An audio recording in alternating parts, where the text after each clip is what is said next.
Data published by the Sentencing Project showed that there were about 2.2 million people in the nation's prisons and jails in 2016. This was a 500% increase over the last 40 years. This was mainly due to changes in sentencing laws and policy, not changes in crime rates, the data shows. Unfortunately, the majority of affected unequivocally are minority groups like African Americans and the Hispanic population.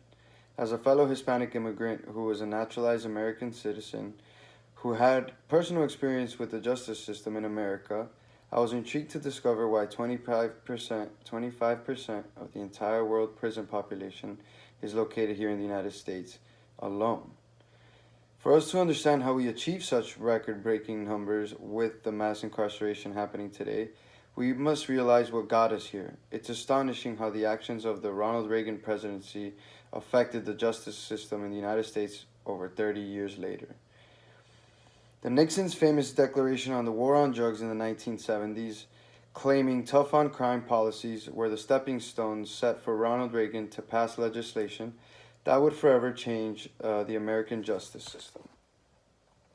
In an article titled The History of Mass Incarcerations, written by James Cullen, he reported that in the beginning of the Reagan administration, the prison population in the United States consisted of 329,000 people. Cullen James, July 2018. By the ending of the 8-year Reagan term, the prison population nearly doubled to 627,000.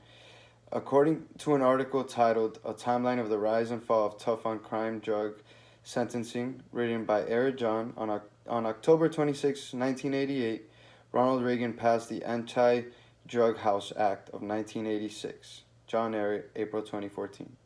This new piece of legislation did allocate funds to new prisons, drug education, and treatment. However, the most drastic result was the creation of mandatory minimum sentences. The toughest minimum sentences were specifically for drug charges. The harsh minimum for drugs such as crack cocaine affected the black population the most. According to data published by the Sentencing Project, 60% of the prison population today are African Americans. For African American men today, at any given time, 1 out of every 12 is in a prison or in jail.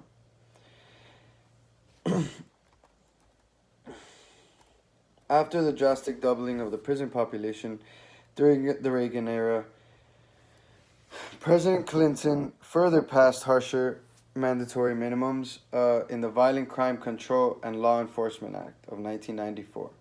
John Eric, April 2014. The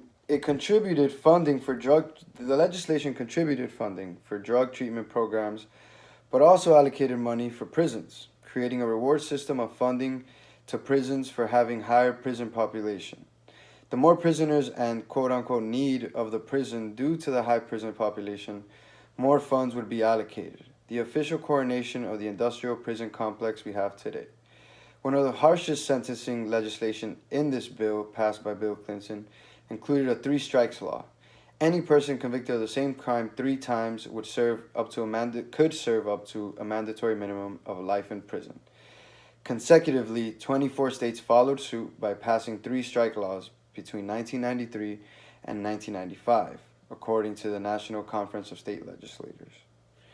Ronald Reagan's severe action on the justice system, forcing mandatory minimum sentences, guaranteed prisons would be more populated for petty crimes for longer periods of time. Bill Clinton not only spread the harsher punishments to more petty lower crimes, but began funding prisons for doing so.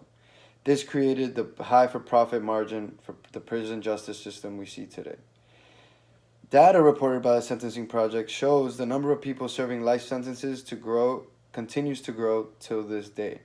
But serious violent crimes has been decreasing for the last 20 years. Nellis A. 2016. The number of people serving life sentences with or without parole continues to grow even while serious violent crimes has been declining for the past 20 years. And little public safety benefit has been demonstrated to correlate with increasingly lengthy sentences. This population has nearly quintupled since 1984.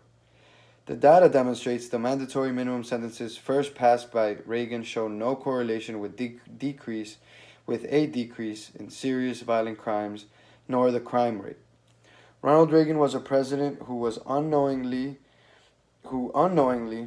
gave birth to what would eventually become the prison industrial complex in the United States today.